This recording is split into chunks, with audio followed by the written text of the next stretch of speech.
Então vamos lá, gente. Bom dia novamente para todo mundo aqui. Vamos falar hoje do tema concurso de pessoas, concurso de agentes. Está lá no artigo 29 do Código Penal. Então dá uma lidinha no artigo 29, no artigo 30 e no artigo 31. 29, 30, 31 do Código Penal, que ele fala do concurso de pessoas. Tá? Primeiro ponto, gente, já compartilhando aqui a nossa tela aqui com o pessoal da mentoria, que é o seguinte. Tá? Nós temos, o que ele pode perguntar? Então, primeiro, a gente fica atento com o que ele pode sacanear na hora da prova, que é o seguinte, nós temos dois tipos de crimes, classificação dos crimes quanto aos seus agentes. Nós temos os chamados crimes monossubjetivos e crimes plurissubjetivos. O que é um crime monossubjetivo? É isso? E de cara, gente, não confunda crimes monossubjetivos com crimes monossubsistentes. Crimes monossubjetivos, crimes monossubsistentes. Crimes plurissubjetivos, crimes plurissubsistentes. O que é isso, gente? Olha como é que é fácil. O que é um crime monossubjetivo? Mono, um só. Subjetivo, pessoa. São aqueles crimes que podem ser realizados por apenas uma pessoa.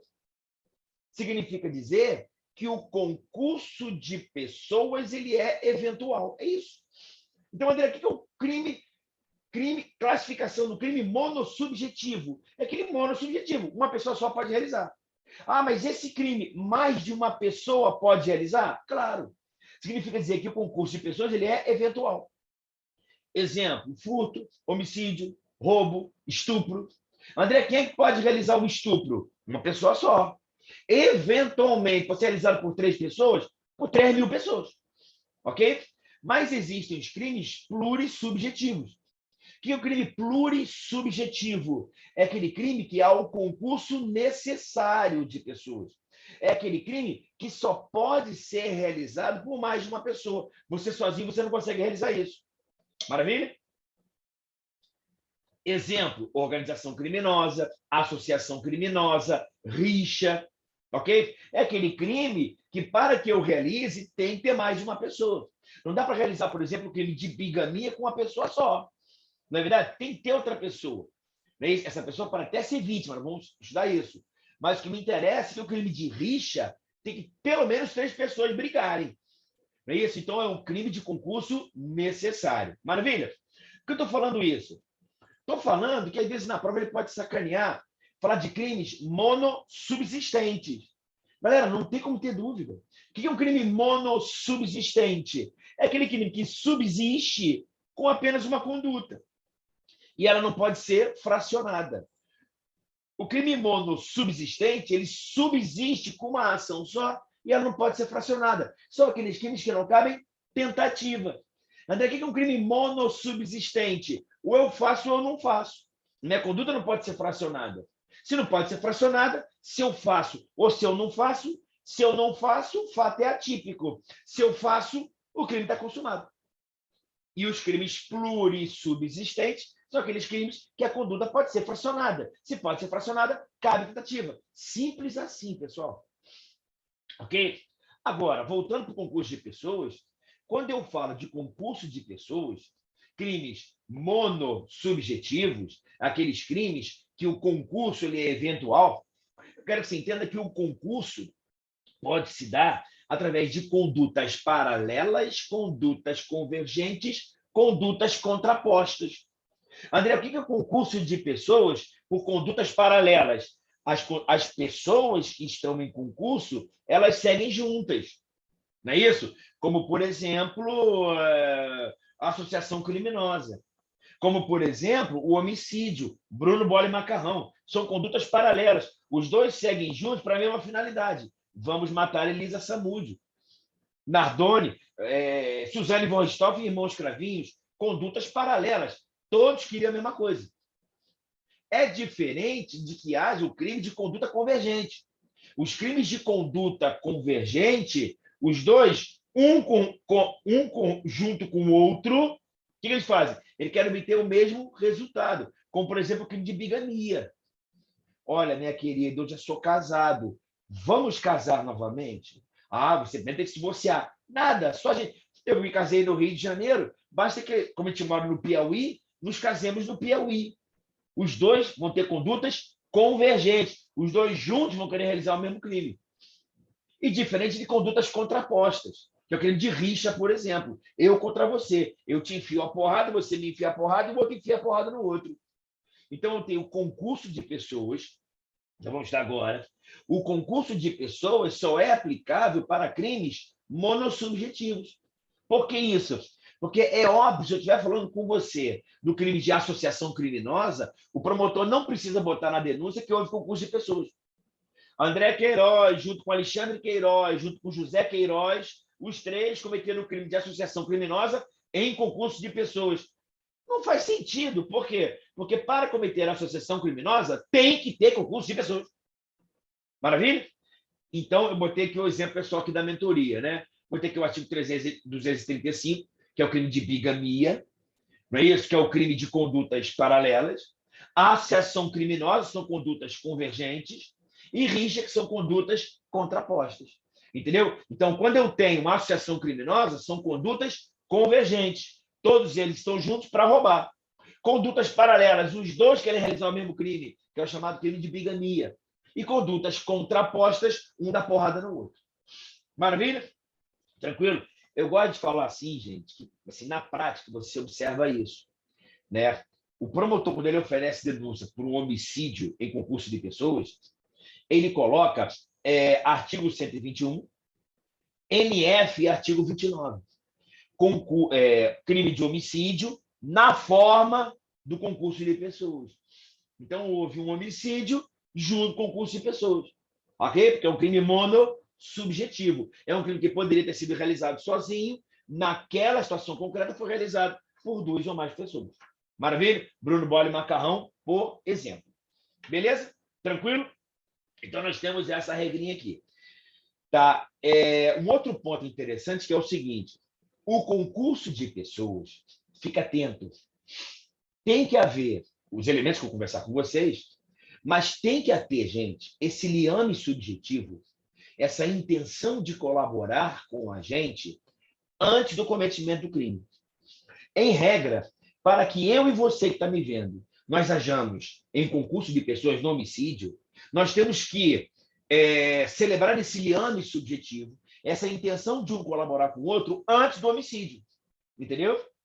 O que é interessante que a doutrina fala que esse liame subjetivo tem que ser antes. Desculpe, em regra é antes. Então, André, vamos matar amanhã fulano de tal? Vamos.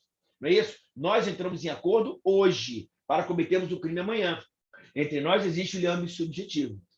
Se esse liame subjetivo, se essa intenção de colaborar ocorrer depois da consumação do crime, eu vou estar diante ou de receptação, ou não vou estar diante de concurso de pessoas, vou estar diante de um outro crime, que vai ser o crime de receptação, que vai ser um crime de favorecimento pessoal, favorecimento real. Eu vou estar lá no artigo 180, 348, 349.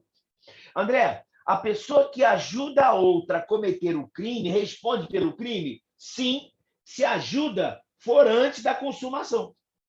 Então, quando eu falo antes da consumação, o que me interessa é que esse auxílio, que essa participação, que esse liame subjetivo pode ser durante o cometimento de um crime. Entendeu? Então, eu tenho uma situação, por exemplo, que o indivíduo está estuprando alguém.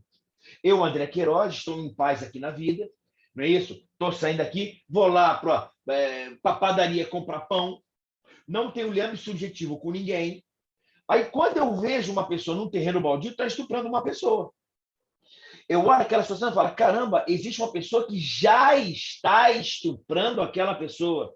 Ela está executando, está durante a execução do crime de estupro. Vou lá também. Vou aderir à conduta dele, que já iniciou a execução. Ô, meu amigo, beleza? Posso estar contigo também? O cara fala, bem, pode vir. E eu vou aderir à conduta dele. Aproveito e seguro o pescoço dela para mim. Aí eu aperto o pescoço dela, ele continua a estuprar, depois ele começa a apertar o pescoço e eu vou estuprar aquela menina. Houve um concurso de pessoas, não foi antes do início da execução, foi durante a execução do crime. Maravilha? E quais são os elementos do concurso de pessoas? Tá? Está aí na tela para vocês aí, pessoal. São 6 os elementos. Esse é o ponto-chave. No concurso de pessoas tem que ter pluralidade de agentes culpáveis. Para que haja o concurso de pessoas, tem que ter a pluralidade de agentes culpáveis. Porque se eu não tiver um agente culpável, eu posso estar diante de um outro instituto que é chamado autoria imediata. Vou explicar isso já já. Então, André, o que você tem para me dizer com relação a Bruno Bola e Macarrão quando mataram Elisa Samúdio? Se houve concurso de pessoas, significa dizer que os 3 são culpáveis. Os 3 têm reprovabilidade da conduta deles. Significa dizer, André, que se tiver um inimputável ali, ele vai realizar a coautoria? Não. Se tem um doente mental, uma pessoa hipnotizada, não é isso? Um menor de idade vai ter coautoria? Nós vamos analisar que sim. Mas eu quero que você entenda, quando eu boto culpáveis, pode dar autoria imediata. O que é autoria imediata? São 4 hipóteses que eu não vou responsabilizar aquela pessoa, mas a pessoa que está por trás. Daqui a pouco eu converso com vocês. Mas que me interessa, primeiro elemento do concurso de pessoas, pluralidade de agentes culpáveis. Segundo, pluralidade de condutas. Cada um realiza a sua conduta. Terceiro, importantíssimo, a conduta tem que ter relevância causal para o resultado. Um ajuda o outro, um realiza uma conduta, cada um realiza sua conduta, e as condutas que eles realizam são condutas relevantes para a ocorrência do resultado. Entre eles tem que ter o liame subjetivo, ok? O que é o liame subjetivo? É a intenção de um colaborar com a conduta do outro. Segura o pescoço que eu estupro, amarra a pessoa que eu mato, aponta a arma que eu subtraio os bens, ok? Celebra contrato fraudulento que eu lavo dinheiro para você. Maravilha? Identidade de infração. Todos eles querem cometer o mesmo crime e existência, evidentemente, de um fato punível. Existência de um fato punível. Então, eu não posso, eu e um amigo meu, não é isso? Entramos num site, contratamos uma prostituta que tem 25 anos e eu e esse amigo meu, em coautoria, decidimos transar com ela. Não é isso? Ela até fala, olha, se meu preço é R$500, vocês dois vai ter uma comissãozinha a mais. Ok, em concurso de pessoas. Respondemos por quê? Por nada, porque não existe um fato punível. Ok? Porque houve o consentimento. A partir do momento que um aperta o pescoço dela e passa a estuprá-la sem pagar, aí realizou o fato punível. Maravilha? Tranquilo?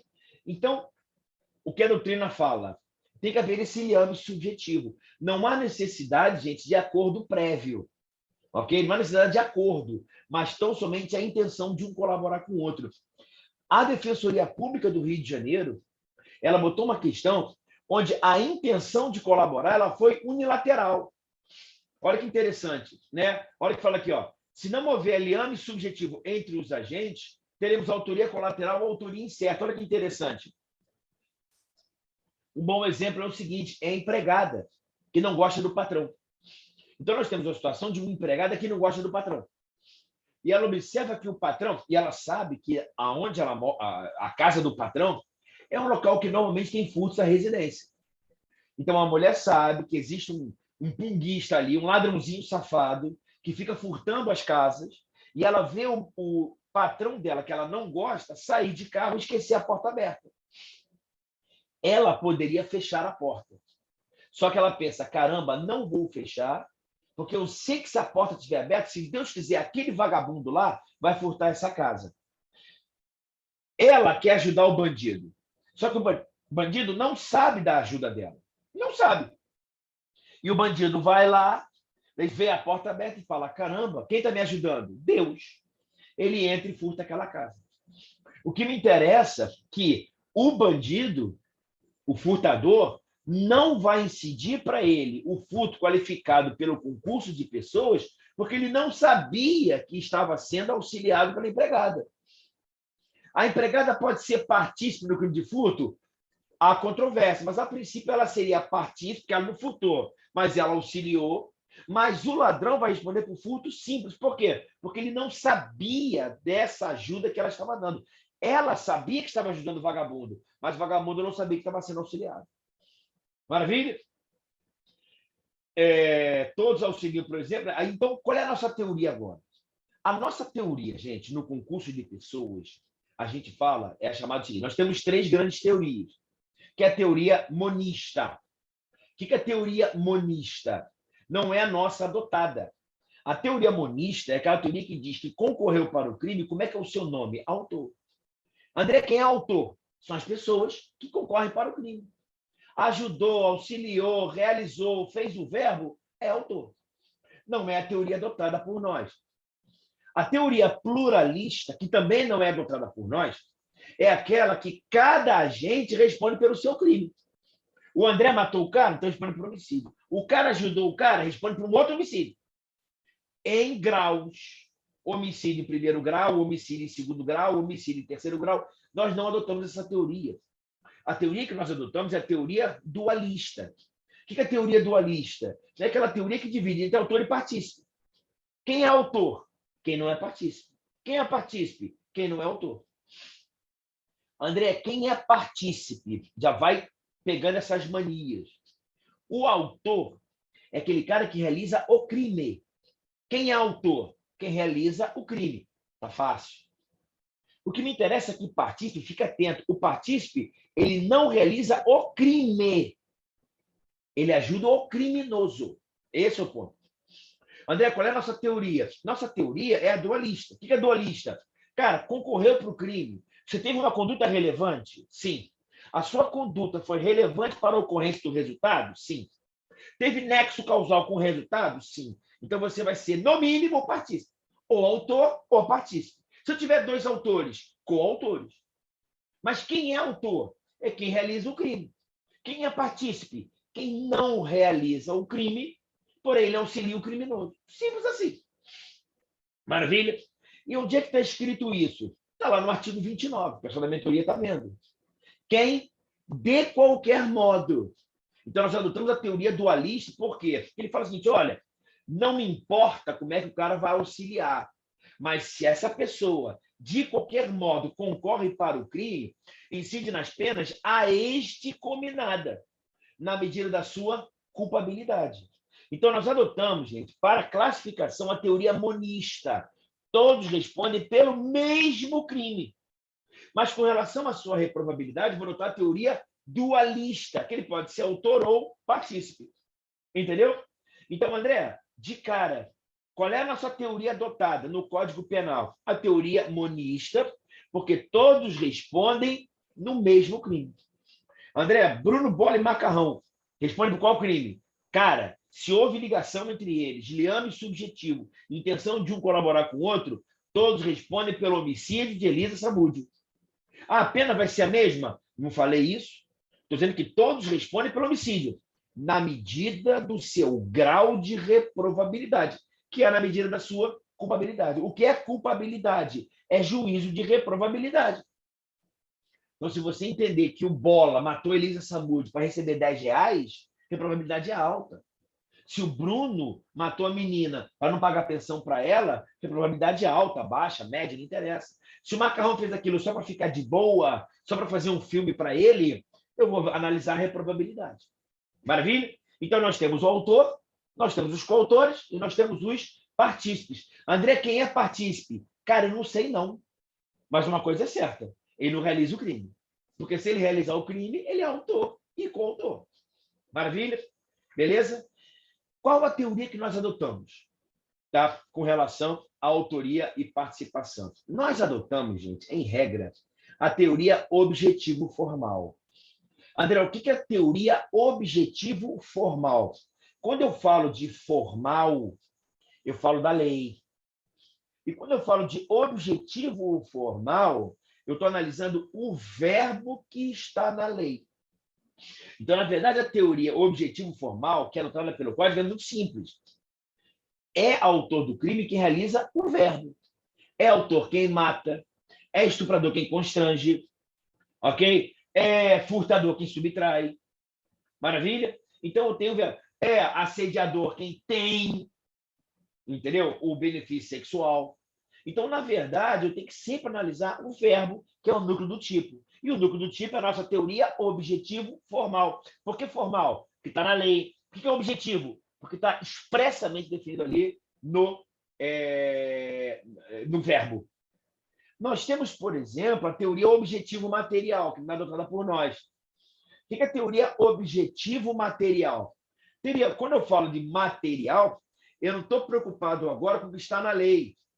Eu estou preocupado agora com o bem jurídico protegido pela lei.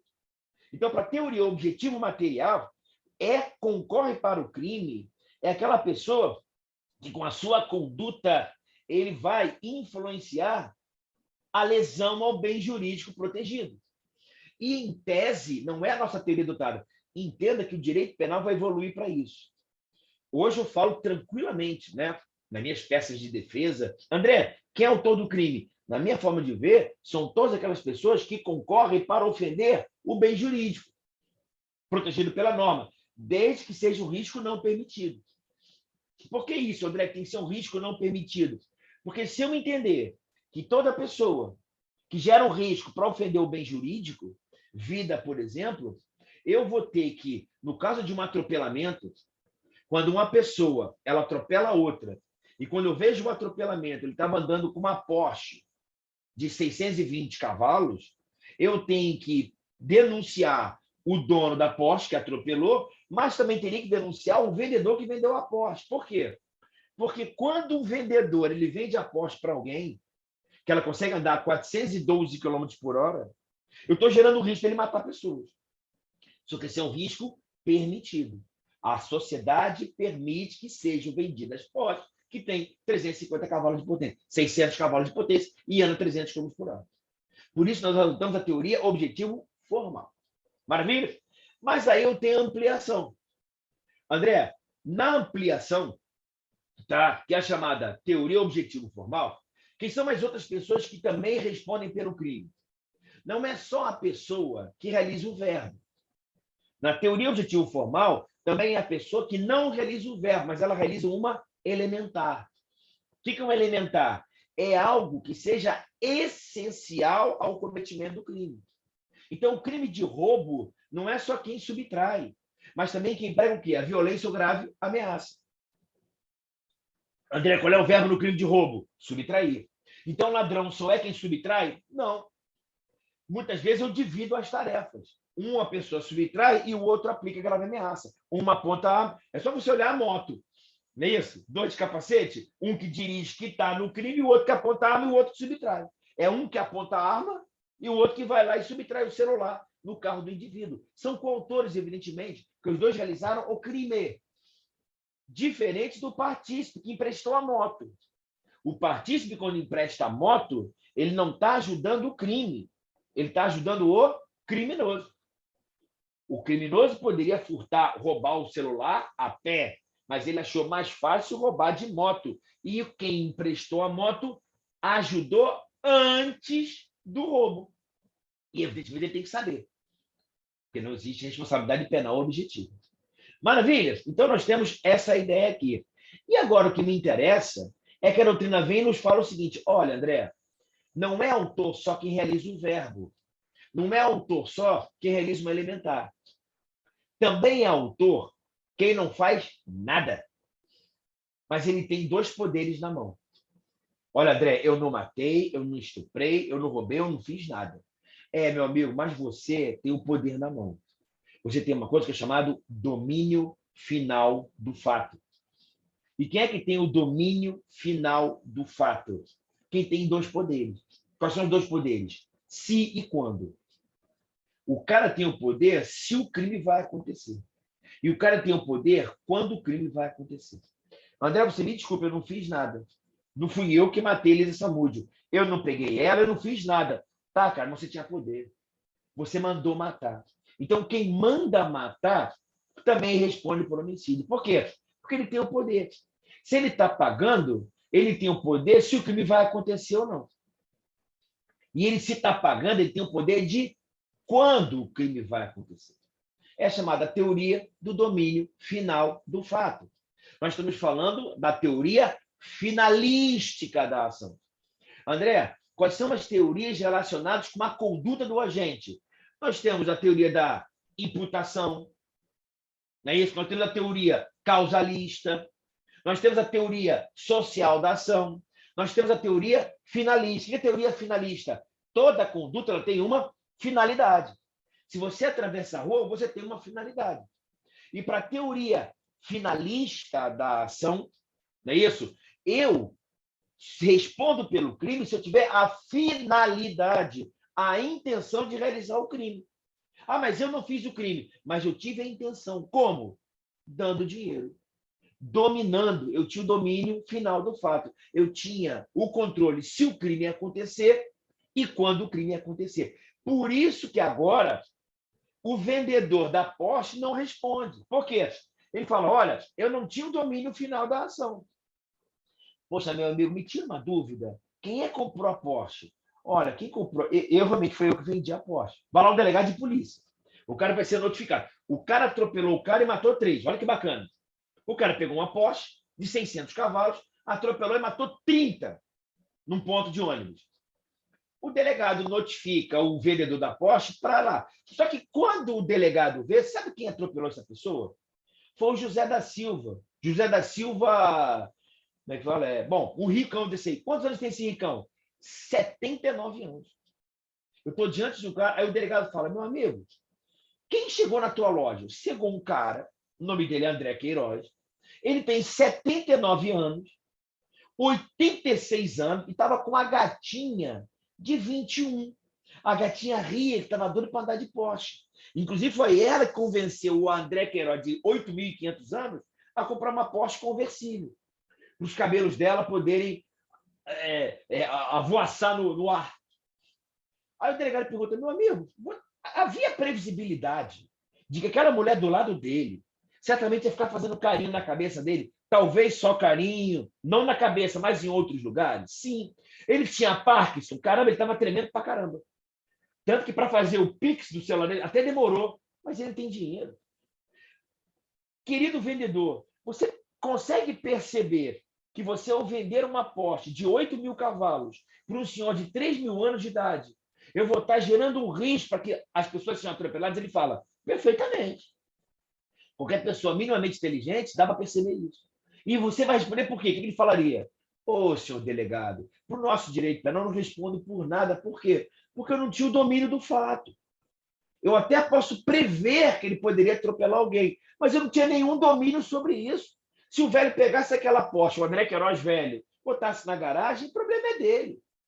Se aquela loura ia ficar fazendo carinho nele ou não, o problema é dela. Se ele ia ver se o carro realmente corre a 300 por hora ou não, o problema é dele. Eu não tinha o domínio sobre aquele fato. Então, eu não respondo por nada. Sem contar também que o risco que eu gerei é o risco permitido, porque a sociedade permite que eu venda Porsche de 600 cavalos. Como também, se o Popó desse um soco no Whindersson Nunes e matasse, Popó não responderia por nada. Por quê? Porque foi tudo um acordo entre nós, a sociedade permite isso. Maravilha? Então, quem são os 3 autores? Quem realiza o verbo, quem não realiza o verbo, mas faz uma elementar do tipo, e quem não realiza nada, porém ele tem o domínio final do fato. Quem tem o domínio final do fato? Se e quando, ponto. Se o crime vai acontecer e quando o crime vai acontecer. Cara, não dá para errar essa parada. Maravilha? Tranquilo? Vou seguir aqui, né? Então, já falei sobre a teoria, sobre a autoria. Então, nós temos várias teorias. Quais são as teorias que falam sobre a autoria do crime? Primeiro, teoria unitária, que é aquela que não separa autor e partícipe. A teoria extensiva, que todo mundo que concorre para o crime é autor, nos graus de culpa.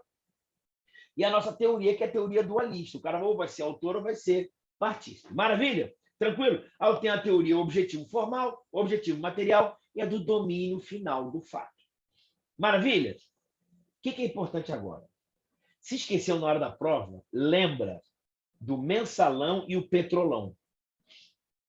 Foram feitos pelo mesmo partido também. Você sabe qual partido que eu estou falando, mas não interessa falar sobre isso aqui.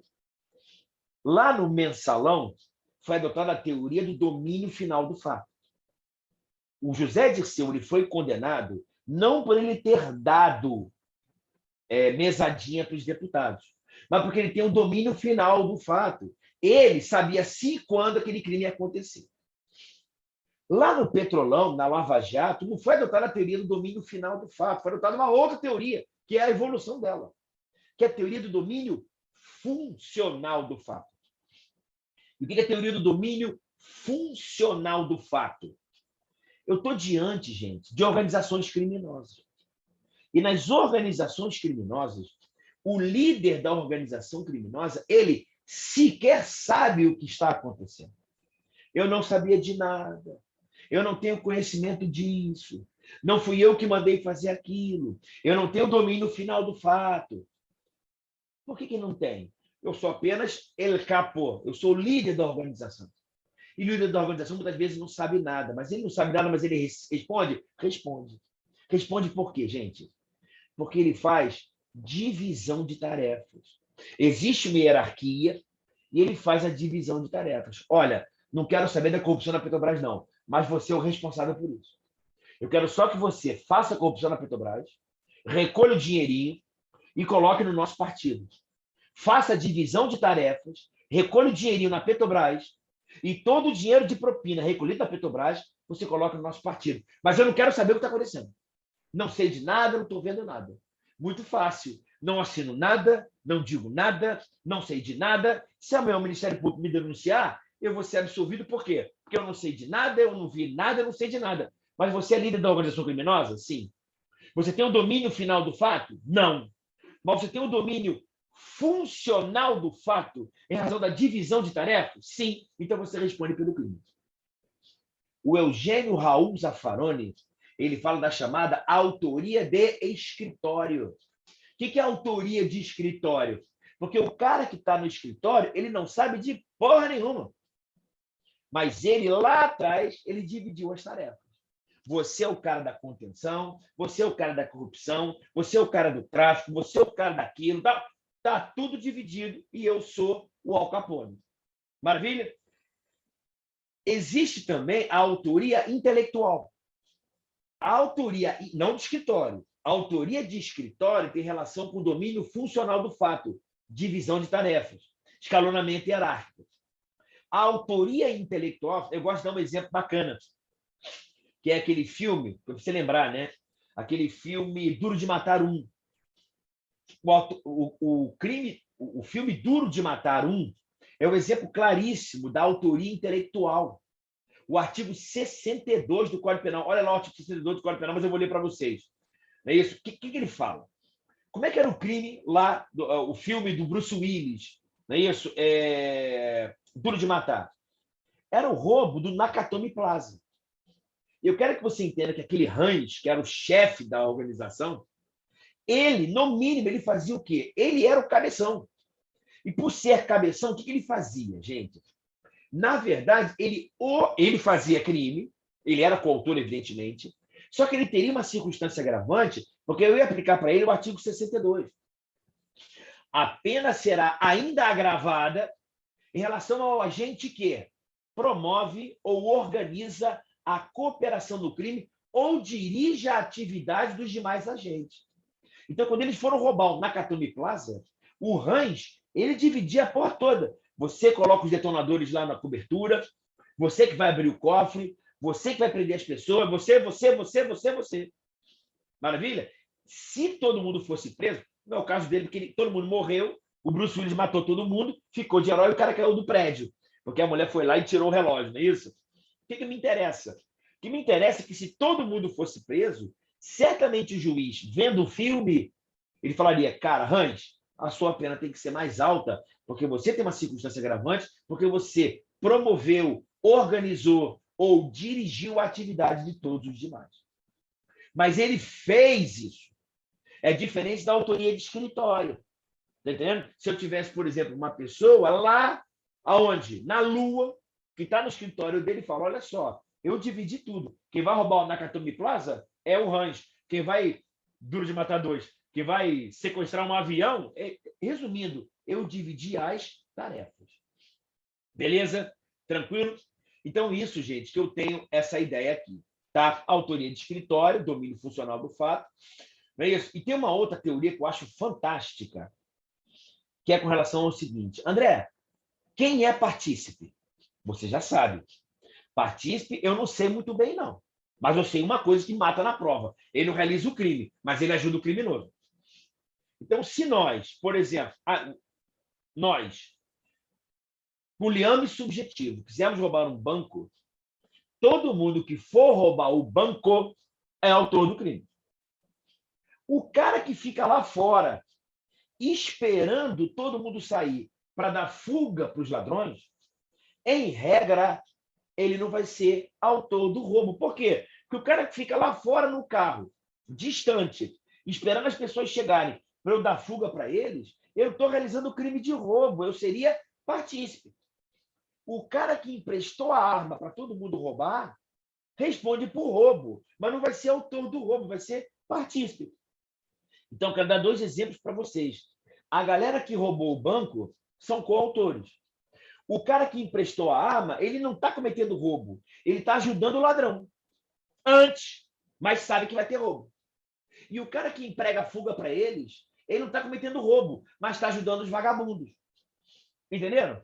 Então, eu tenho quem roubou o banco, coautores, quem emprestou a arma, partícipe, quem deu fuga para eles, partícipe. Aí vem o Ordeg. O Ordeg falou o seguinte, porra, não está muito legal esse troço, não. Sabe por quê, André? Porque existe uma coisa que é a chamada teoria dos bens escassos. O que é a teoria dos bens escassos? Quando você fala em emprestar a arma, porra, eu tenho que ver se essa arma é escassa. Quando você fala em empregar fuga, eu tenho que ver se essa forma dele fugir ela é escassa. Como assim? O Ordeg fez uma classificação dos partícipes. E ele falou o seguinte, vem cá, qual foi a arma que foi utilizada para roubar o banco? Não, realmente foi um lança-mísseis, porque só é aquele lança-mísseis que consegue furar a porra do cofre. Se eu der tiro de fuzil, o cofre não abre. Mas se eu der aquele lança-mísseis, a porra do cofre abre. Então, entenda, quem é a única pessoa que vende aquela arma que é lança-mísseis lá de Israel? Cara, é só o André Queiroz. Então, quem é a única pessoa que pode vender aquela arma para aqueles caras? Só o André Queiroz, que tem aquele contato com Israel, que importa essas armas. Pô, então o André não vai ser partícipe, ele vai ser coautor. Porque a ajuda dele é sinistra, é escassa. Beleza? André, e os caras fugiram. Quem é que deu fuga pro cara? Quem é esse cara que deu fuga? Sabe quem é? É o André Queiroz Senna. André Queiroz, Ayrton Senna. É esse o André Queiroz, Ayrton Senna. Cara, a polícia foi atrás do cara, mas o André Queiroz, Ayrton Senna, ele pilota pra cacete. Ele tem um carro sinistro que só ele tem. E ele conhece as ruas ali que ninguém conhece. Sabe quem conhece aquelas ruas? Só o André. Sabe quem tem aquele carro? Só o André. Sabe quem pilota pra cacete? Só o André Senna. A ajuda do André é uma ajuda comum ou ela é escassa? Só o André que sabe fazer essa porra. Então, o êxito do crime para o cara que emprestou lança-mísseis só ocorreria se tivesse o cara. Resumindo, neste caso concreto, nesse meu exemplo de exagero, use hipérbole para você entender, eles seriam coautores. Mas quem falou isso? Poxa, então eu sou aula errada? Não. É um aprimoramento das doutrinas modernas. Então, André, quem é que realiza o crime, tá? Sendo quem é partícipe? Quem não realiza o crime, mas ajuda o criminoso. E se essa ajuda for escassa para o Ordeg, classificação da teoria dos bens escassos por Ordeg, ele vai ser também considerado como coautor. Maravilha? Tranquilo? E o que mais, André? O que mais, gente? O que me interessa é que eu tenho uma situação da autoria mediata. O que é autoria mediata? A autoria mediata, gente, basicamente é o uso de interposta pessoa não culpável. André, o que é autoria? Dá para você me dizer o que é autoria mediata? Olha, cara, na autoria mediata, eu tenho 2 situações. Aliás, eu tenho uma situação só. Mas na autoria mediata é quando eu tenho o uso de interposta pessoa não culpável. Entendi nada. É quem está por trás. Na autoria mediata, eu tenho esta pessoa cometendo crime. Quando eu olho, eu vejo esta pessoa cometendo crime. Quem comete o crime é ela. É o chamado autor imediato. Só que existem 5 situações que esse cara não deve responder. Quem responde é quem está por trás. Sabe como é que é o nome desse cara que está por trás? Que não fez nada, mas ele está por trás? Autor mediato. Então, uma autoria mediata nada mais é quem está por trás. Mas, André, e se esse cara for culpável? Se eu estiver diante do cara por trás e esse também é culpável, nós temos o quê? Coautoria, né, porra? Se esse cara comete o crime, ele é culpável. E o cara que está por trás, como, por exemplo, o autor de escritório, como, por exemplo, o Bruno que mandou matar. Eu tenho o Bola, que matou, e o Bruno que está por trás. Mas só que os dois são criminosos. Os dois são culpáveis. Agora, se eu tiver uma situação que esse cara não é culpável, esse cara aqui deve ser inocentado, porque não tem reprovabilidade, só responde quem está por trás. Isso é chamada autoria mediata. E quem são os autores mediatos? Nós temos 4 hipóteses ou 5 hipóteses. Primeira hipótese é o uso de inimputável. Eu sempre falo isso, né, cara? Sempre quando eu paro de ensinar, eu lembro de autoria mediata. Porque vem aquele molequinho te pedir alguma coisa. Ele te pede alguma coisa. Ele te pede olhando para o teu carro. Ele olha, vê se você tem alguma coisa, você tem uma moeda, algo dá para ele, ou se você está dando mole com o celular. Porque, às vezes, o pai dele, que está por trás, fala, filhão, vai lá pedir dinheiro, vai lá vender balinha. Se der mole, mete a porra do celular e entrega para o papai. Papai, quantos anos eu tenho? 10. Vai lá e pede. Tu é inimputável. E o moleque, papai, isso não é errado? Papai sabe o que está fazendo. Vai lá. Então, meu filho tem 30 anos, mas é maluco. Mata aquela mulher lá. Odeia a tua mãe. Mata a tua mãe, porra. E o moleque é maluco, vai lá e esfaqueia a mãe. Esse cara é inimputável, só responde por trás a pessoa que influenciou o inimputável. Segunda hipótese, caiu em prova, inclusive na prova da polícia. Erro determinado por terceiro. Erro determinado por terceiro. E foi o caso do quê? Daquele cara que estava... Alec Baldwin. Acho que sei lá, não interessa. O ator que estava contracenando. Aí esse cara por trás tinha contra a regra. Tome a arma sem munição. Tome a arma cenográfica. E o cara vai dar um tiro. Quando o cara vai dar o tiro, ele está vindo na tua cabeça que ele não deve ser culpável. Por quê? Porque ele estava em erro. Só que não foi erro próprio. Foi erro determinado por terceiro, o autor mediato. Quem responde pelo crime? O contra-regra. Porque é o contra-regra que deu a arma na mão dele e falou o seguinte, essa arma aí é cenográfica. Pode sentar o dedo que não vai matar ninguém. Terceira hipótese é o erro de proibição determinado por terceiro. É a mulher que está indo para a praia da reserva, exemplo que eu sempre dou em sala de aula, não é isso? E o cara fala, ih, aquela ali agora virou praia de nudismo. Pô, querida, nem te conto, praia da reserva, que bom, temos a nova praia de nudismo. Eu falo, sério? Agora a praia da reserva virou praia de nudismo. Poxa, amigo, muito obrigado. Porque na minha cabeça eu achava que era proibido ficar pelada na reserva. Nada, agora pode. Vem um holandês para cá. Rapaz, nem te conto, maluco. No Brasil agora está legalizado o uso de maconha na praia, posto 9, só ir. É mesmo? Cara, eu achava que era proibido. Nada. A segunda turma do STF, aí depois foi para o pleno, e agora ele falou, legalizou a maconha. Pode fumar maconha? Não cheira cocaína não, mas fuma maconha. O cara vai fumar maconha. Você vê o cara fumando maconha, você acha que ele é usuário de drogas cometendo crime, mas quem responde é quem está por trás. E as outras duas hipóteses, muito conhecido, artigo 22, coação moral irresistível e obediência hierárquica. Se eu tenho uma ordem do major para o sargento, a não ser que essa ordem seja manifestamente ilegal, mas se o major deu ordem para o sargento faz uma M, não sendo essa ordem manifestamente legal, o sargento sai da relação e só o major responde. Se esse cara está sendo coagido e esse cara é o coator, apesar do coagido ter realizado o crime, quem deve responder é o coator, desde que a coação seja irresistível. Maravilha? Então, nós temos a coautoria, ok? Coautoria e participação. Olha que bacana.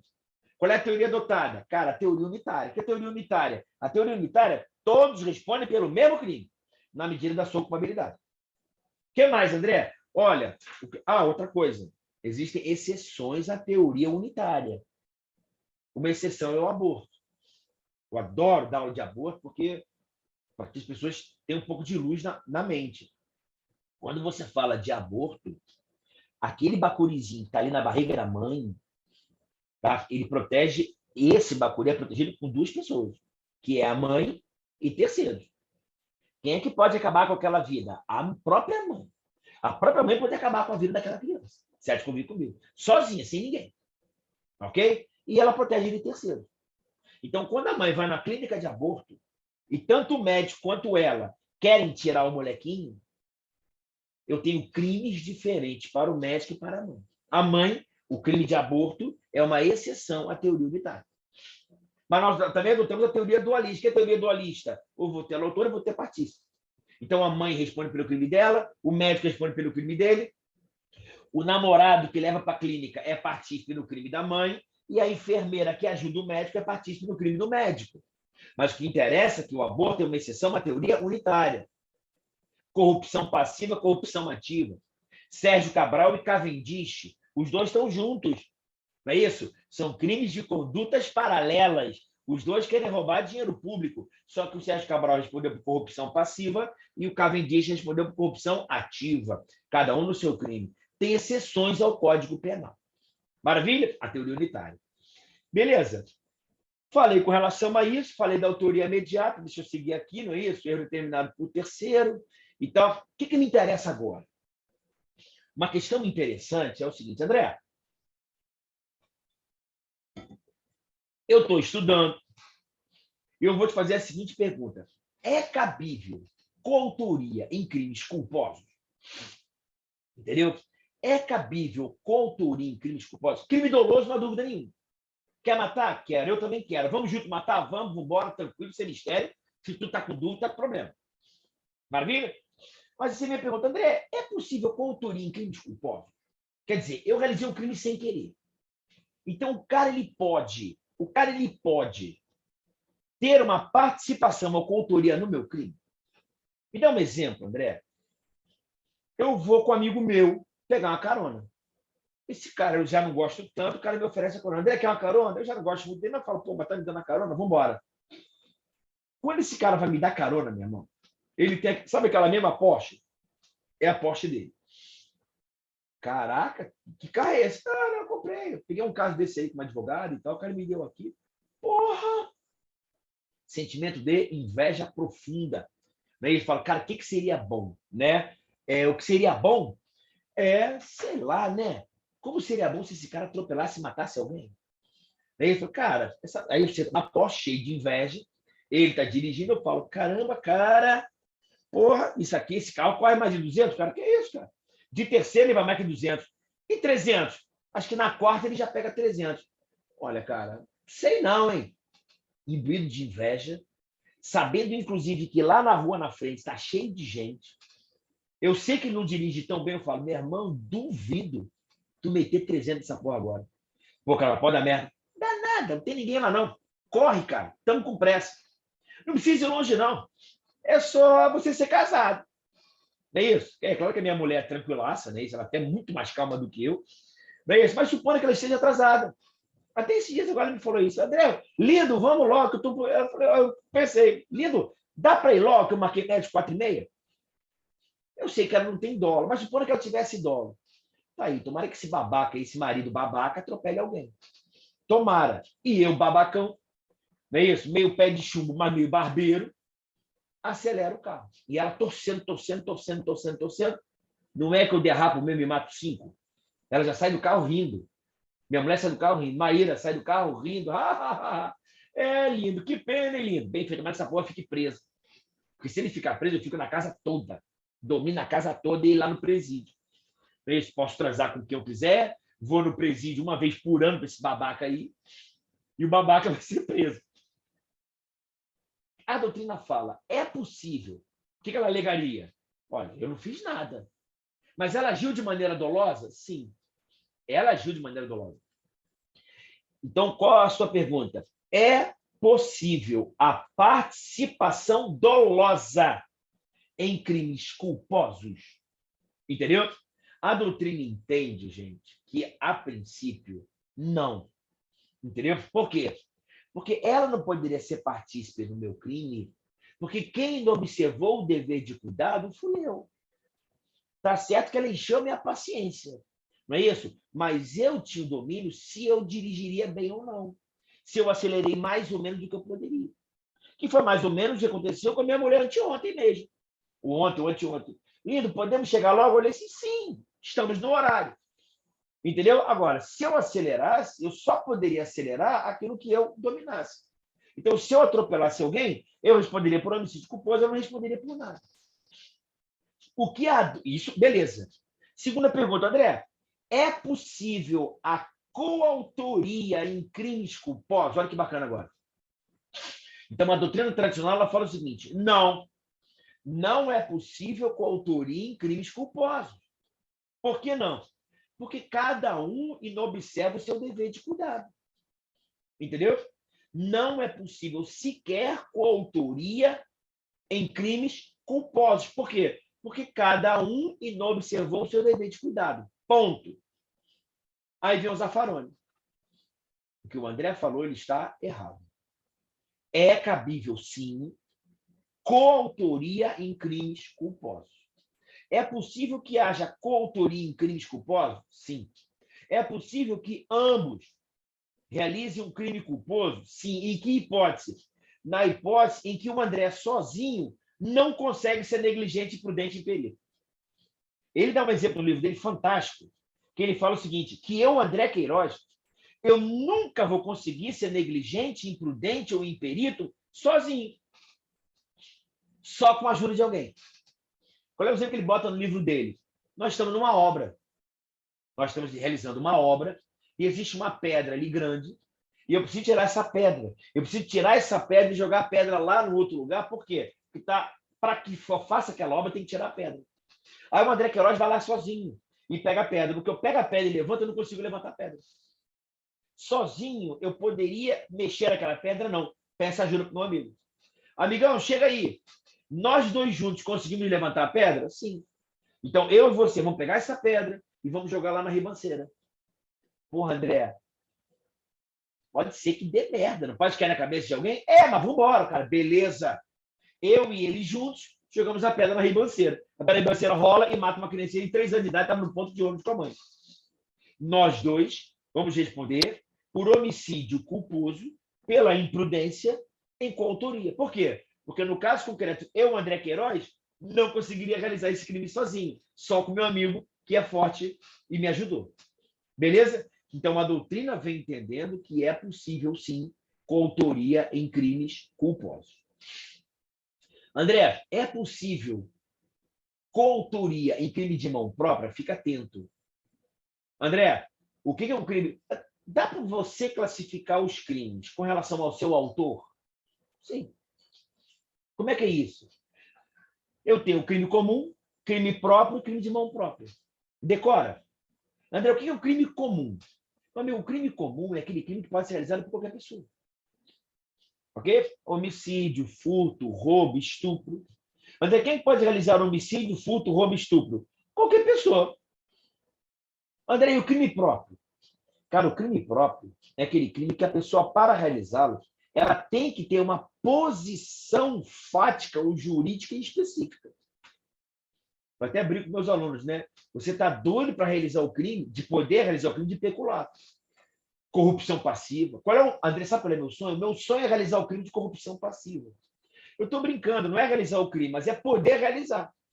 Porque o crime de corrupção passiva, como é um crime que só pode ser realizado pelo funcionário público, é um crime próprio, porque a pessoa tem que ter uma posição fática ou jurídica específica. Tem que passar no concurso. André, qual é o crime que se você não quer realizar, não? Porque agora não precisa mais querer realizar isso. Tergiversação, patrocínio infiel. É quando o advogado trai a confiança do seu cliente. Quem é que pode realizar o crime de tergiversação? Só o advogado, é um crime próprio. E o que é um crime de mão própria? Ah, o crime de mão própria é aquele crime que a pessoa só pode realizá-lo pessoalmente. Significa dizer que não cabe coautoria. Admite-se participação, mas não cabe coautoria. Exemplo, o crime de falso testemunho. André, quem comete o crime de falso testemunho? Porra, a testemunha. E como é que a testemunha realiza o crime de falso testemunho? Não sei, mas só ela pode realizar no depoimento dela. Ninguém pode realizar no lugar dela. Então, significa dizer que não admite coautoria, mas admite participação. Eu posso influenciar a testemunha a mentir. Porra, mente aí. Mente, mente. Pô, mano, é crime? Não vai dar nada. Poder judiciário não é nada. Mente lá em juízo que não vai dar nada. Entendeu? É essa a ideia. A doutrina mais moderna vem entendendo que o advogado, em algumas situações, pode ter o domínio final do fato. Em que hipótese? Em testemunhas com baixo grau intelectual. Então, eu tenho um processo no interior de tal lugar que o advogado percebe que a pessoa é inculta, percebe que ele é frágil, não é isso? E ele entrega para ele o quê? O depoimento por escrito. Cara, fala isso, ponto final. Mas isso é mentira. Deixa comigo que eu sei. Engana a pessoa. Induz a pessoa a erro. Ele passa a ter o domínio final do fato. Então, poderia ser coautores. Ele mentiu e ele responde pelo crime. Tem gente que sustenta até a autoria imediata. O cara que está mentindo sem saber não responde e o advogado que responde quem está por trás. Maravilha? Se liga na hipótese de autoria por determinação.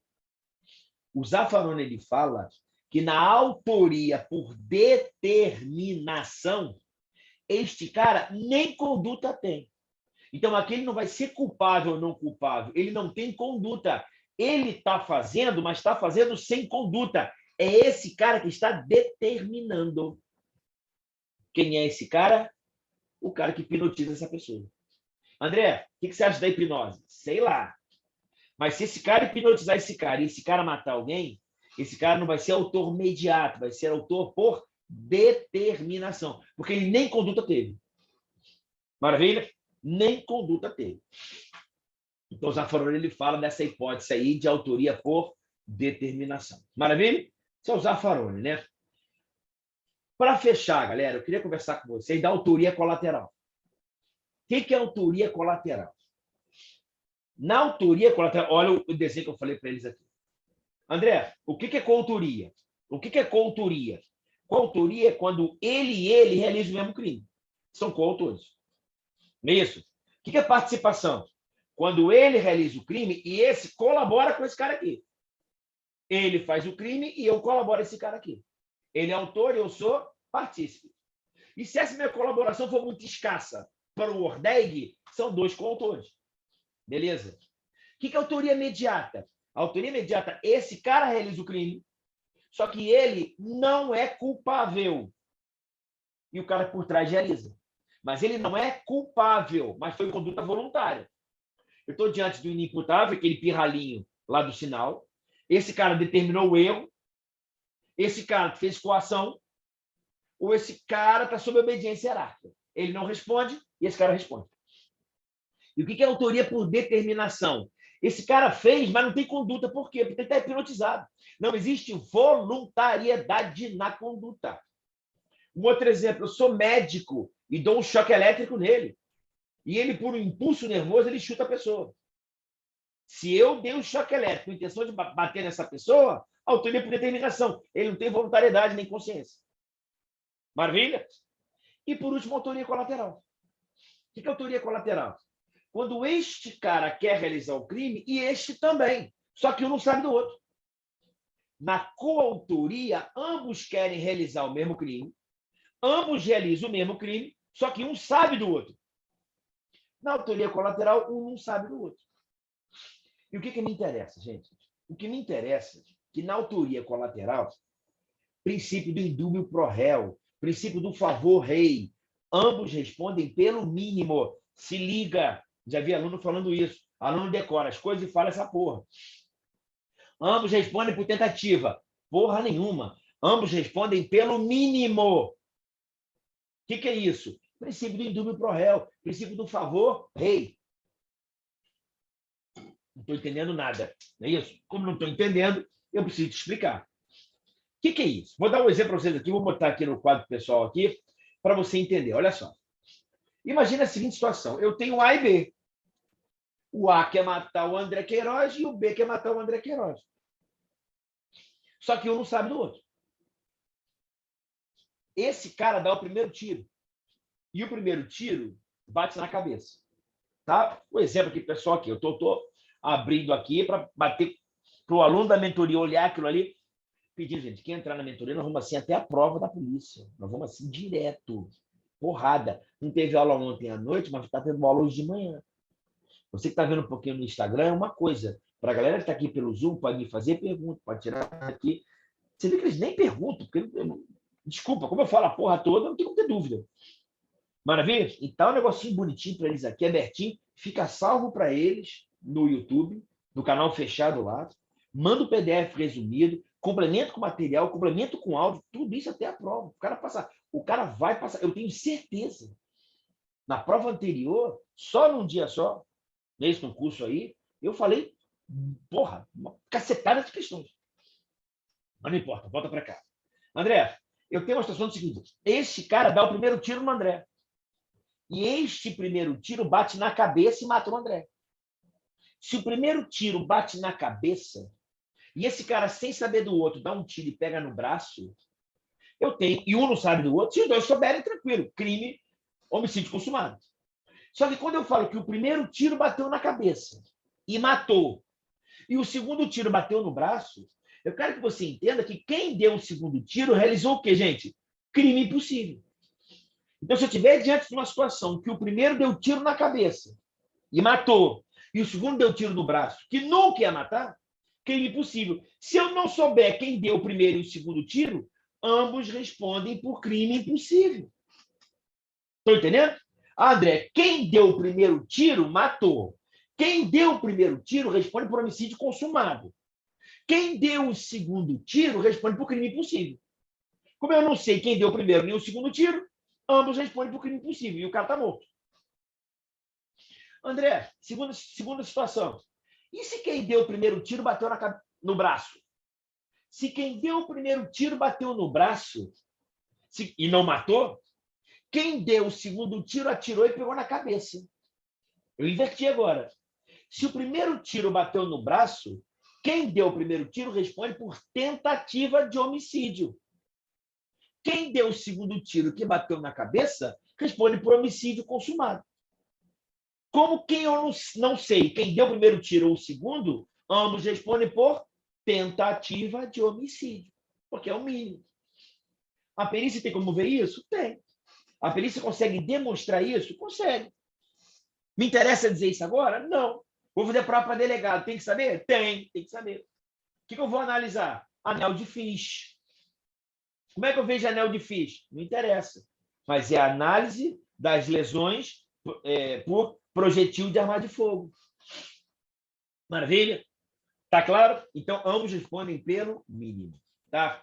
Fica atento no artigo 29, outro instituto. Gente, fica ligadão que isso é chamada autoria colateral. Eu estou misturando com autoria incerta. A autoria incerta, eu não sei quem deu o primeiro tiro e quem deu o segundo tiro. É diferente da autoria desconhecida. A autoria desconhecida é quando não existem elementos probatórios. André, qual é a diferença da autoria colateral, autoria desconhecida e autoria incerta? Na autoria colateral é quando ocorre um crime e não há liame subjetivo entre eles. Ambos respondem pelo mínimo. Por quê? Se eu tiver autoria incerta. Se tiver autoria colateral certa, cada um responde pela sua conduta. Se tiver autoria colateral incerta, ambos respondem pelo mínimo. E se eu tiver autoria desconhecida, eu não tenho provas para saber quem é o autor. A ausência de justa causa. Maravilha? André, e o desvio subjetivo? Acho que é o nosso último ponto aí. André, agora, desculpa, tá, gente? Imagina você na prova sabendo isso, tendo tudo isso bonitinho na cabeça. Não é possível, cara. Arrebenta na prova. André, o que é desvio subjetivo? O que é desvio subjetivo ou cooperação dolosamente distinta? É o seguinte, desvio subjetivo é quando há desvio subjetivo. E o que é o desvio subjetivo ou cooperação dolosamente distinta? É quando ambos os agentes, concurso de pessoas, eu estou diante de um concurso de pessoas e em determinado momento, abre aspas, durante a execução do crime, fecha aspas, a pessoa passa a concorrer para o crime mais grave. Ele vai embora sozinho. Ele desvia subjetivamente. Ele vai para o caminho dele e eu continuo no meu caminho.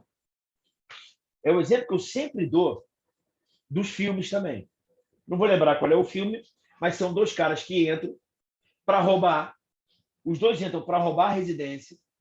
E durante a execução do roubo à casa do cara, o vagabundo desgraçado faz o desvio subjetivo.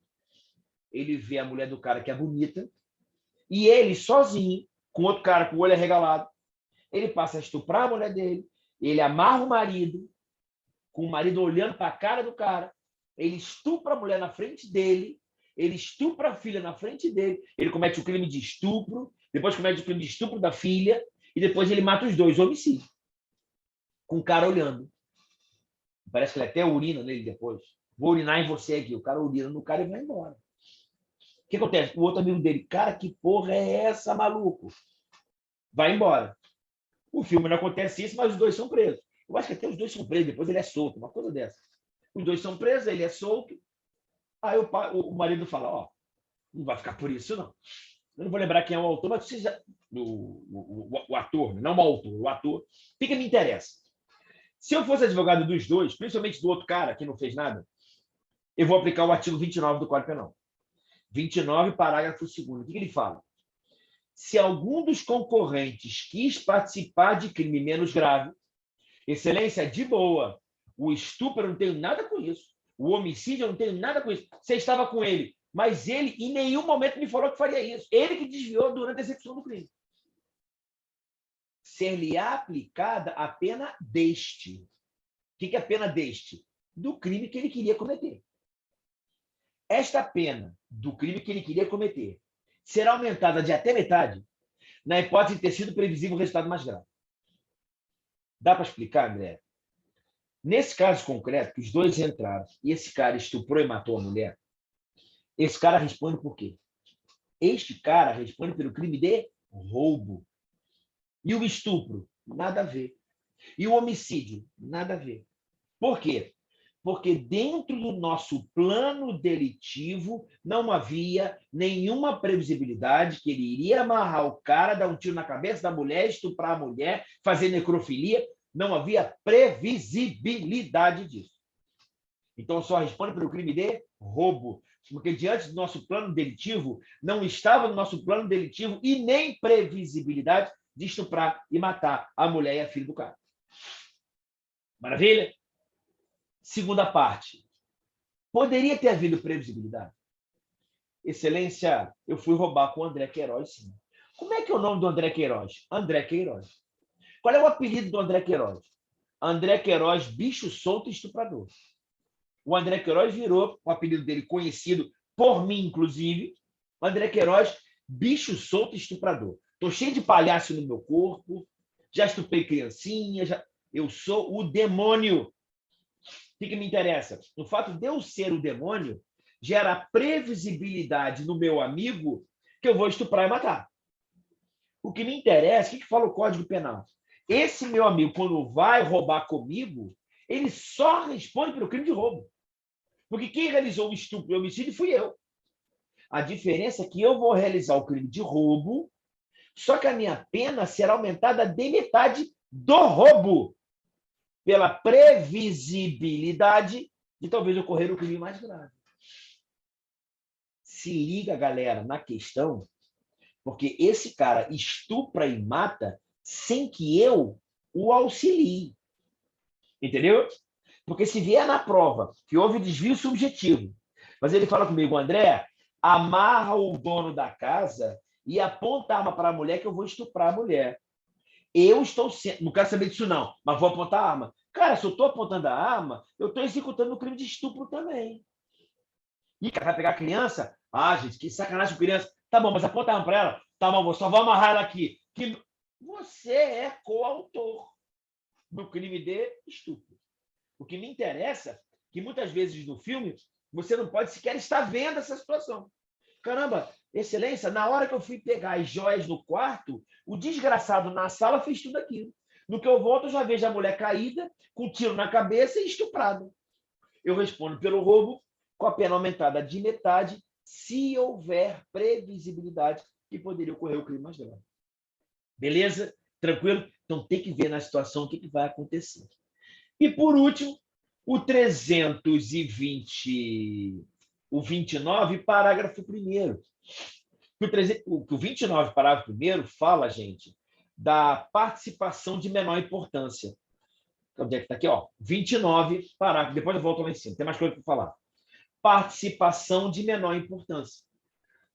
O que diz o 29, parágrafo 1º? Se a participação for de menor importância, a pena pode ser diminuída de 1/6 a 1/3. Então, a participação de menor importância é causa para a doutrina obrigatória de diminuição de pena. Então, eu sempre dou o mesmo exemplo para as pessoas entenderem. Se eu quis auxiliar o criminoso, mas esse meu auxílio for irrelevante, o que me interessa? Não respondo por nada. O auxílio irrelevante para o resultado torna o fato atípico. Agora, se for um auxílio que seja relevante, mas essa relevância ela é pequena, a pessoa responde pelo crime, mas ele vai ter uma causa de diminuição de pena. O exemplo que eu sempre dou, gente, é quando a pessoa sequestra a pessoa e coloca no cativeiro. Quem sequestra é autor do sequestro. Quem fica tomando conta do cara para ele não fugir deve ser partícipe. A pessoa que leva as quentinhas para ela só leva a comida para lá e para cá, mesmo sabendo que tem um sequestrado ali dentro, eu vou ser partícipe. Só que me parece que essa participação seria de menor importância. Entendeu? Então, quem sequestra a vítima, autor. Quem empresta o carro para sequestrar, partícipe. Quem fica tomando conta, talvez partícipe. Quem aluga a casa sabendo, partícipe. Quem leva a quentinha, participação de menor importância. Maravilha? O que me interessa é que existe uma controvérsia se isso é uma faculdade do juiz ou se é direito subjetivo do réu a obter a diminuição de pena. O que prevalece na doutrina tá, que o primeiramente é faculdade, mas para a maioria da doutrina trata-se de um direito subjetivo do réu de ter a pena diminuída, desde que essa participação ela seja relevante para a ocorrência do resultado. Só que a relevância ela é menor. Maravilha? Eu botaria isso na prova, tá? Para a gente fechar aqui, que é o seguinte. Tá lá em cima lá, eu adoro isso. Que é a chamada dissuasão, conivência, cumplicidade e cumplicidade psíquica. Adoraria botar isso na prova. Já quero na prova. Acho que na prova provão do Ministério Público do Rio de Janeiro. Qual é a diferença de dissuasão? Quem está dissuadindo alguém? Quem é conivente? E quem é partícipe? Participação. Cúmplice, perdão. Qual é a ideia, gente? Quem comete dissuasão? A dissuasão é a participação comissiva num crime omissivo. Quando é que eu vou dissuadir alguém? Quando eu faço alguma coisa para convencer a pessoa a não fazer. Participação comissiva em crimes omissivos. Me dá exemplo, André. Estou na praia com um amigo meu tomando uma Heineken e o moleque está se afogando. Aí eu olho o moleque, eu estou com a perna quebrada, para não ter briga. Eu estou com a perna quebrada, meu amigo sem perna quebrada, estão tomando um chopp, uma Heineken na praia.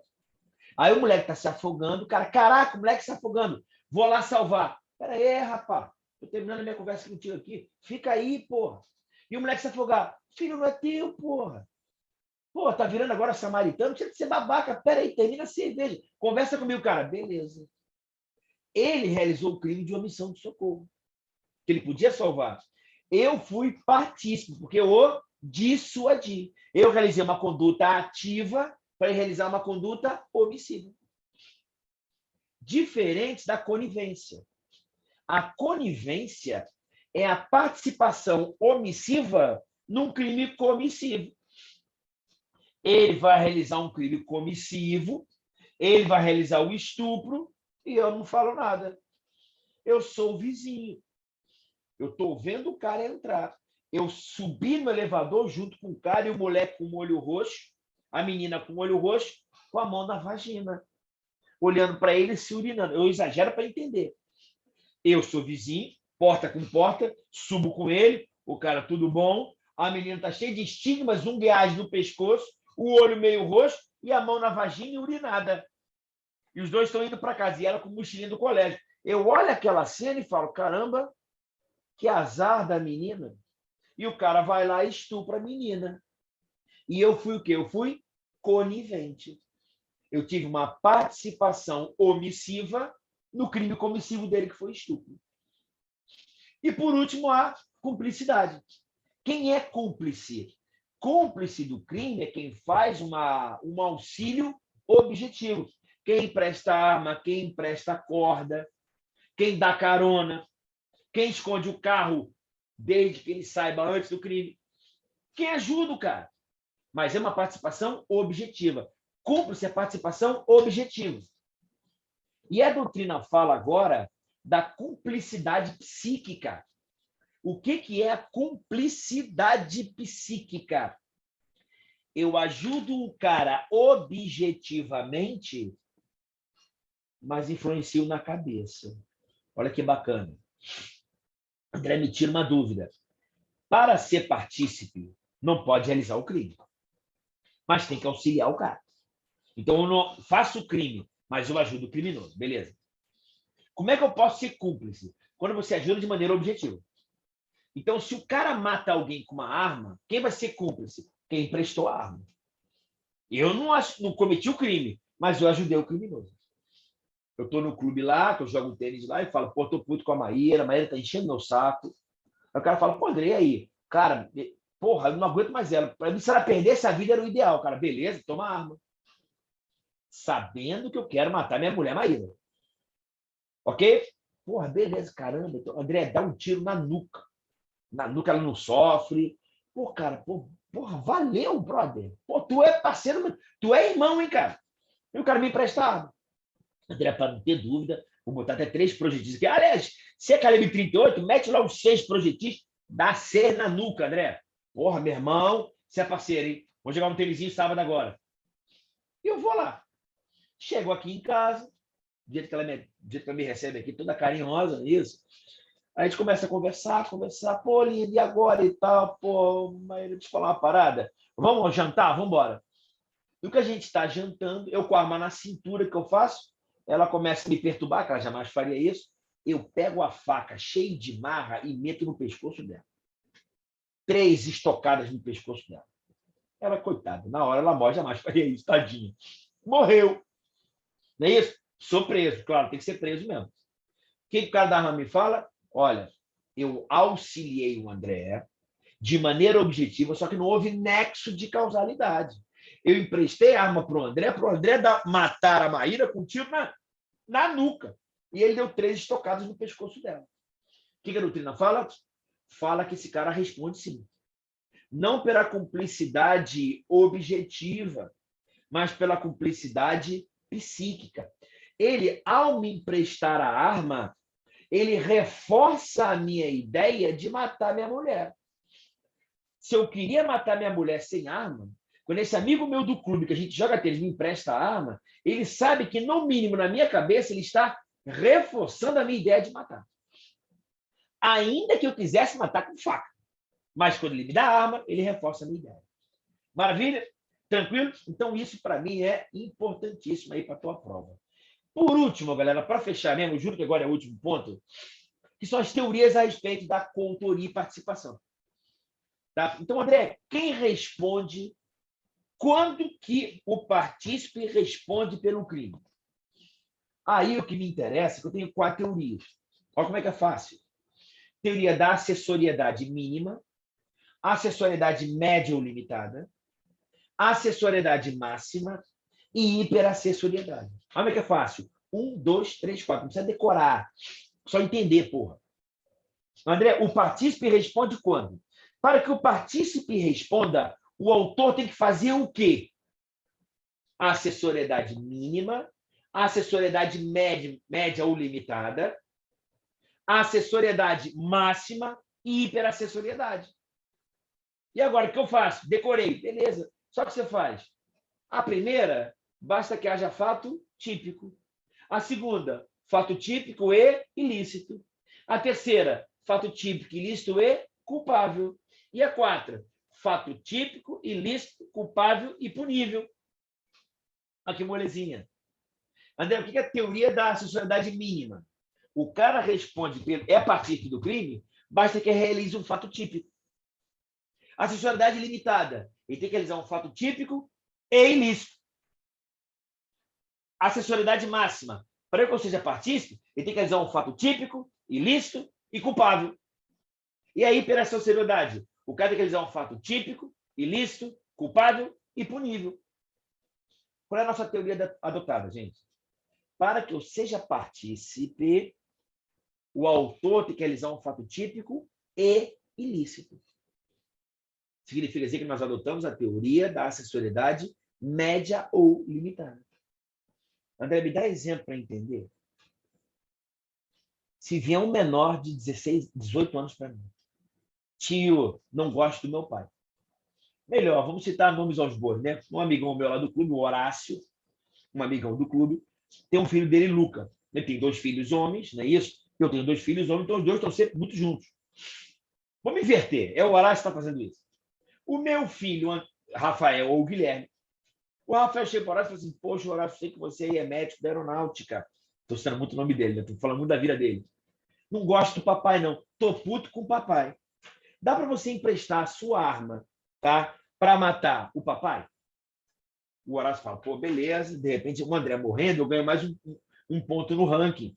Então, acho que é boa. Toma aqui, Rafael. Mata seu pai. O moleque vem até aqui em casa. Papai, olha o que eu tenho para você. Pum, tiro na minha cabeça. O Horácio responde pelo crime? Sim ou não? Não responde. Por quê? Porque o meu filho realizou o quê, gente? Um fato típico, ilícito, mas ele não é culpável, porque ele é inimputável. Então, o Horácio vai responder por participação no homicídio? Sim. Ele vai ser partícipe no meu homicídio. Mas o meu filho, Rafael ou Guilherme, responde pelo crime de homicídio? Não, porque eles não são culpados, porque é tudo pirralho doido. São inimputáveis. Maravilha? Agora, imagina a seguinte situação. Eu converso com o Horácio. Pô, Horácio, vou te falar o seguinte, cara, amo muito minha mulher e tal, a Maíra. Pô, mas ela tá me perturbando, cara. E digo mais, cara, tô sentindo que a Maíra agora tá fazendo Muay Thai com Jiu-Jitsu e boxe, cara. Pô, vou te falar uma parada, tá batendo pra cacete, cara. Tá malhando, já sempre malhou. Toda malhadona. Mas, porra, malhadona, sem bater, beleza.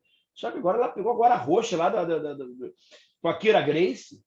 Tá fazendo Muay Thai. Pô, cara, o negócio tá esquisito. É mesmo, André? Pô, cara, e pior, cara, ela falou o seguinte, lindo, você vai comigo até o final da vida. Pô, Horácio, olha que merda. Mas ele tá fazendo Muay Thai, tá malhando pra cacete, não é isso? E falou o seguinte, vai estar comigo até o final da vida. E o pior, tô de saco cheio dela, que não é o caso. Quero me separar. Como é que eu faço? Pô, André, sei lá. Na dúvida, pô, leva minha arma aí, cara. Pede a separação para ela e fica armado. Porra, tá aí. Pô, valeu, Horácio. Bota a arma na cintura e vem aqui falar aqui na minha casa que eu estou agora. Fala, linda, olha só, precisamos conversar. Olha, linda não, Maíra, né? Não vai ser mais linda. Ô, feia, vamos conversar. O que foi, meu lindo? Olha só. Fala o seguinte, cara, acabou a nossa relação, eu quero me divorciar. Fala, ah, é? Você se separar de mim? Eu falei pra você que nós vamos para a vida até a morte, não é isso? Casados até morrer, não é isso? Somos um só. Eu falei, pô, cara, acho que é melhor se separar. E ela parte para cima de mim. Nada, nada, nada, já dá aquela voadora do Muay Thai. Me dá um porradão na cara do Muay Thai, daí já vai para a chave de pé, já dá uma pisada na minha barriga, e só para cima de mim e tal, e tenta montar, vai para o armlock, vai pro... Eu consigo me desvencilhar dela um pouquinho e dar um tiro na barriga dela. Para não ter dúvida, repelir injusta agressão. Deu um tiro na barriga dela. Barriga não, abdômen, ela tá sarada. Não é isso? Dá um tiro no abdômen dela. Para parar com essa porra. Só que bateu realmente em órgãos vitais, ela morre. O que me interessa? O Horácio responde por quê? A nossa teoria é a acessoriedade limitada ou média.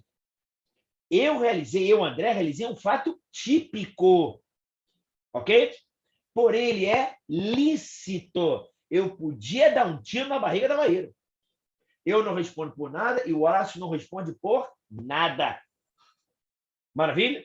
Tranquilo? Diferente do Horácio me emprestar a arma. O André pede o divórcio e tal.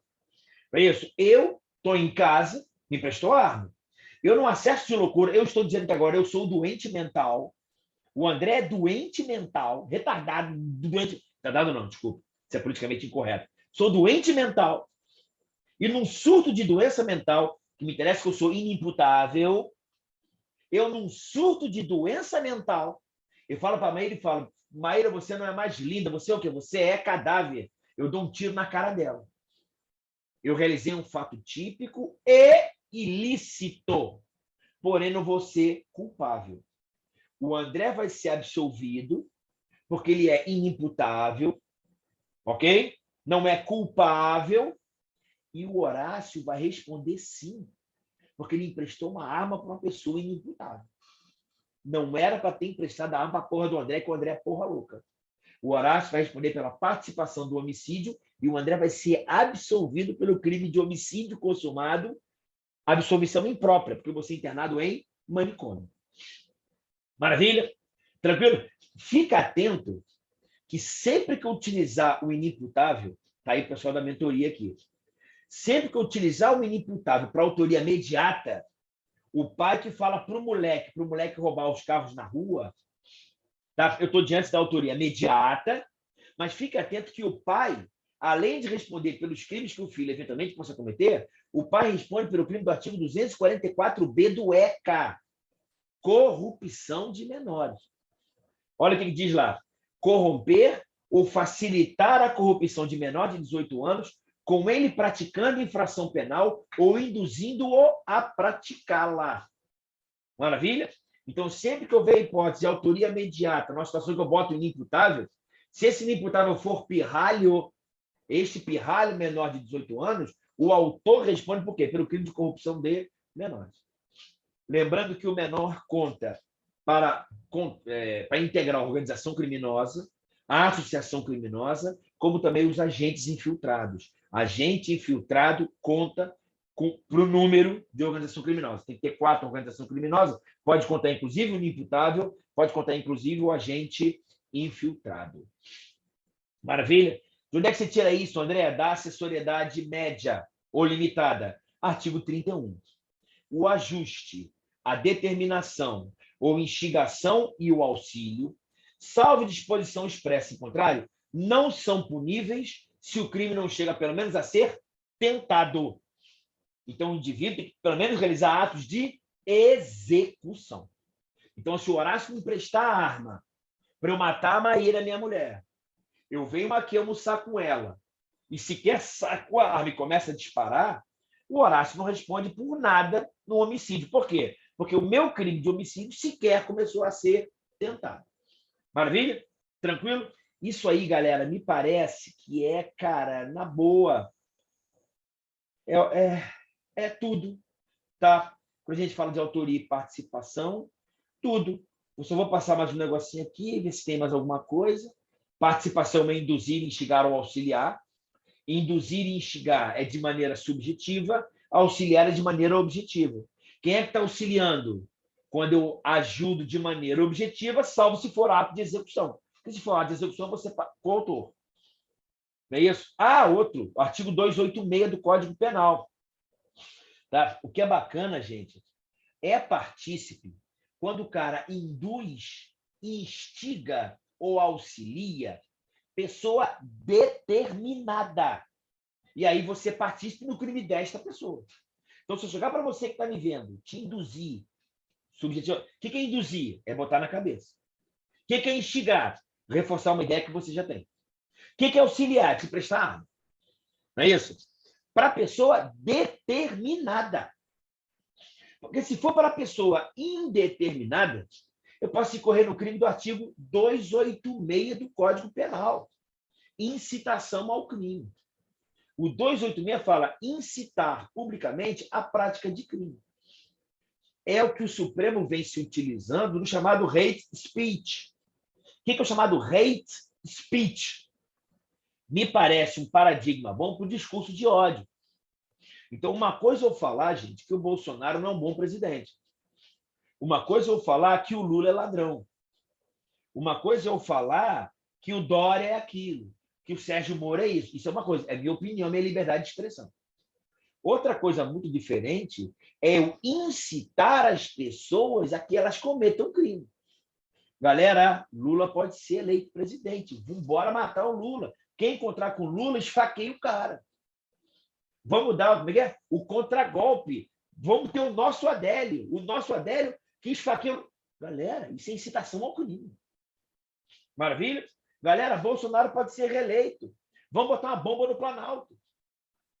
Caso do Supremo. Pessoal, vou pegar um cachorro morto e dar na cara do Alexandre de Moraes até ele morrer. E digo mais, quem tiver um gato morto, dá na cara dele também. Me ajude nessa. Quando o cara fala isso com a efetiva intenção, ele pode estar incorrendo no crime do artigo 286. Eu estou tranquilo, tá, gente? Que eu estou falando em tom de quê? Em tom de didático. Não faça nada disso, não. Tem nada com isso, hein? Professor, se eu fizer esse corte aqui, tá no Instagram isso aí, não é isso? Vão derrubar a tua live. Nada, eu estou falando em tom de quê? Em tom de... Você derrubar essa live seria até um orgulho, né? Tá tendo muita gente vendo. Mas, de qualquer maneira, dá uma olhada no artigo 286. Apologia a crime ou a fato criminoso. Maravilha? É, inclusive, que houve na Marcha da Maconha. O ex-ministro Sepúlveda da Pertença, ele falou, olha, você pode publicamente falar sobre o debate. Pessoal, vamos debater sobre a maconha? Pessoal, o que vocês acham? Agora estou falando sério agora. O que vocês acham da gente legalizar a maconha? Por gentileza, escreva nos comentários aí. Vamos falar sobre a maconha. Se deve... Galera, eu estou debatendo a ideia. O que pode ser crime, eu mudar... Agora não, eu estou apenas de maneira didática. Ok? Porque agora eu posso estar entrando na seara do crime. Galera, na boa, o negócio é fumar maconha. Olha aqui o André Queiroz. Sou rico, bem-sucedido, bonitão, ator, artista. Quantas pessoas estão na live? 1.037 pessoas. Galera, vamos fumar maconha mesmo. E digo mais, pico de heroína e fumar crack. Porra! Agora eu estou cometendo crime de incitação ao crime. Por isso que eu estou pedindo, por gentileza, não fume maconha, não tome pico de heroína e nem fume crack. Estuda, porra, e cuide bem dos seus filhos. Faça um futuro melhor. Faça um mundo melhor para você e para os outros. Ponto. Estou tranquilo agora. Live também não caia. Maravilha? Então, nós temos essa situação aqui com relação à prática de crimes. Tá bom? Dissuasão, concurso de crime culposo, já falei. Participação de menor importância. Classificação de ordem e teoria dos bens escassos. Então, galera, eu tenho tudo isso aí, tá? Para vocês aí. Autoria, cara, falamos tudo. 1h30, quase 2 horas. Cara, falamos tudo. Tem alguém aqui? Vou até interromper aqui. Interromper o compartilhamento. Tirar essa dúvida aqui.